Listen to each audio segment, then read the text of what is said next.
Good morning friends. आज की सुबह कुछ ऐसी दुखद न्यूज़ लेके आई जो मेरे और आप सभी के पैरों से ज़मीन खिसका ले गई। मैं कुछ वक्त तक कुछ बोलने योग्य नहीं रहा। जी हाँ, जैसा कि आप देख पा रहे हैं, हम बात कर रहे हैं एक वर्सेटाइल और गिफ्टेड बॉलीवुड एक्टर की, लेट इरफान खान जी की। ऐसे महान व्यक्तित्व वाले यह अभिनेता जिन्होंने अपने अभिनय से सबके दिलों पर राज किया। ऐसे अभिनेत्री जो देश या विदेश तक की फिल्म में अपने परचम की कहानी लिख चुके हैं, जिनका कोई रिप्लेसमेंट हम कभी इस पृथ्वी पर नहीं खोज पाएंगे, जिनका आज लंबी बीमारी चलते निधन हो गया है। तो आज बात करेंगे ऐसे एक्टर और अभिनेता की जिन्होंने अपना मुकाम अपने एक्टिंग और सिर्फ अभिनय के स्तंभ पर बनाया है। बेजोड़ प्रभावशाली कलाकार जिनका कोई बैकग्राउंड एक्टिंग की दुनिया में नहीं था। शायद ही कभी हम ऐसे एक्टर को भुला पाएंगे जिनकी मूवीज़ लोग बैकग्राउंड सीन, एक्शन, ड्रामा छोड़ सिर्फ एक्टिंग देखने जाया करते थे। इनके बारे में जो कहा जाए बहुत कम लगता है। चलिए खैर स्टार्ट करते हैं हम लेट इरफान खान जी के जीवन की जीवनी, जिनकी कहानी शुरू होती है राजस्थान की चंद गलियों से। यहाँ उनका जन्म 7 जनवरी 1967 में हुआ था और उनका नाम रखा गया था साहबजादे इरफान अली खान, जिनके फादर की टायर का छोटा सा बिजनेस था और मदर हाउसवाइफ थी। जैसे जैसे इरफान खान बड़े होते गए, पढ़ाई से कुछ दूर भागने लगे क्योंकि उनकी रुचि क्रिकेट में थी और उनके क्रिकेट के प्रति लगाव इतना था कि वो क्रिकेट को अपना प्रोफेशन बनाना चाहते थे। लेकिन उनके घर वाले हमेशा चाहते थे कि वो पढ़ लिख के एक महान आदमी बने, डॉक्टर, एडवोकेट या इंजीनियर बने। लेकिन यदि सब माँ बाप ऐसा ही सोचते तो क्या सही में हमें इरफान खान जी जैसे महान एक्टर की एक्टिंग देखने को मिलती। लेकिन फिर तकरीबन 19 साल की एज में उन्होंने पिक्चर देखते देखते अपना मन एक्टिंग करने के लिए बना लिया था। लेकिन उन्होंने ऐसा सोचा ही था कि उनकी फादर एक्सपायर हो गए और घर में बड़े होने के कारण घर की सारी भागदौड़ उनके कंधे पर आ गई। तब उन्होंने होम ट्यूशन स्टार्ट करी, साथ ही साथ अपने फादर का बिजनेस संभाला।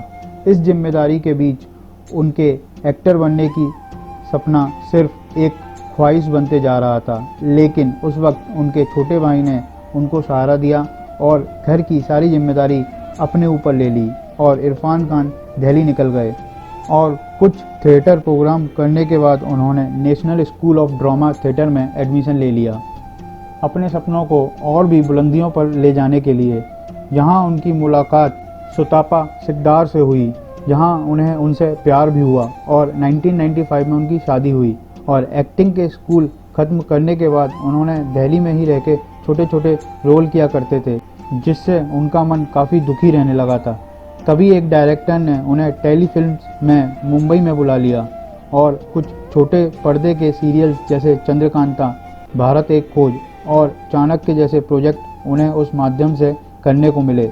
लेकिन उस समय छोटे रोल मिलने की वजह से उन्हें काफ़ी स्ट्रगल करना पड़ा, पर उन्होंने अपनी बेजोड़ एक्टिंग और मेहनत के बदौलत बड़ी फिल्मों में छोटे छोटे रोल किए। लेकिन फिर उनकी कहानी डायरेक्टर आकाश कपाड़िया की फिल्म दी वॉरियर से स्टार्ट हुई, जिसके कास्ट होने के बाद उन्हें लगने लगा कि एक साधारण फिजिक और बिल्ट वाला व्यक्ति भी अपनी बेजोड़ अभिनय की वजह से हीरो बन सकता है। लेकिन उनकी मूवी दी वॉरियर बड़े पर्दे पर कुछ खास कमाल नहीं दिखा पाई। लेकिन उनकी एक्टिंग और अभिनय की वजह से इस फिल्म के बाद तिग्मांशु धूलिया जी ने उनको अपनी फिल्म हासिल में कास्ट किया, जिस फिल्म की वजह से उन्हें film fair award for best villain के अवार्ड से नवाजा गया। जिसके बाद उन्होंने बहुत अच्छी अच्छी मूवीज़ में अपनी बेजोड़ अभिनय का परचम दिया है। पर 2012 की फिल्म पान सिंह तोमर को लीड रोल में रहे इरफान खान ने साबित कर दिया कि कैसे सिर्फ एक्टिंग या अभिनय की बदौलत कैसे फिल्म को ऊपर पहुंचाया जाता है। जिसके बाद उन्होंने कभी पीछे मुड़कर नहीं देखा। और तो और पान सिंह तोमर के लिए इरफान खान को national film award for best actor से नवाजा गया।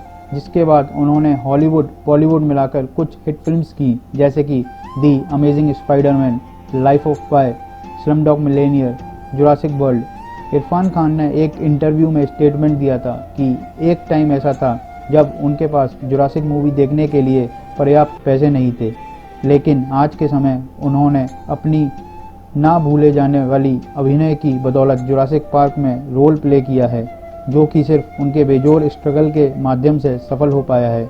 जिसके बाद उन्होंने the namesake, Piku, the lunch box, Haider, D day, Madaari, Hindi medium, करीब करीब, नो वेड रोजेज जैसी फिल्मों में अपनी अभिनेता दिखाई।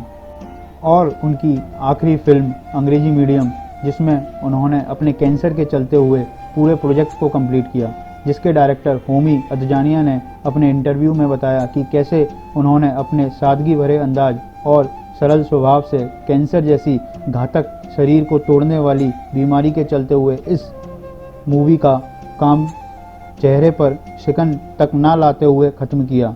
ऐसे महान अभिनेता जिनकी आज neuroendocrine tumour, a rare form of cancer, जिस ट्यूमर के सेल्स का सेल स्ट्रक्चर कुछ नर्व सेल से मेल खाता है और जो कि पूरी बॉडी में कहीं भी हो सकता है। चलिए अपनी बात को अंत करते हुए चलता हूँ उनके आखिरी ट्वीट पर, जो कि उन्होंने 12 अप्रैल को किया था, जो कि था inside I am very emotional, outside I am very happy, जो कि उन्होंने मैसेज के थ्रू अपनी फिल्म की बात रखनी चाहिए थी। असल में उनका व्यक्तित्व भी कुछ ऐसा ही था, कम बोलकर भी बहुत कुछ सिर्फ अपने फेस एक्सप्रेशन के माध्यम से बोल जाते थे। मैं नमन करता हूँ ऐसे धनी व्यक्तित्व जीवन वाले अभिनेता को। भगवान उनकी आत्मा को शांति दे।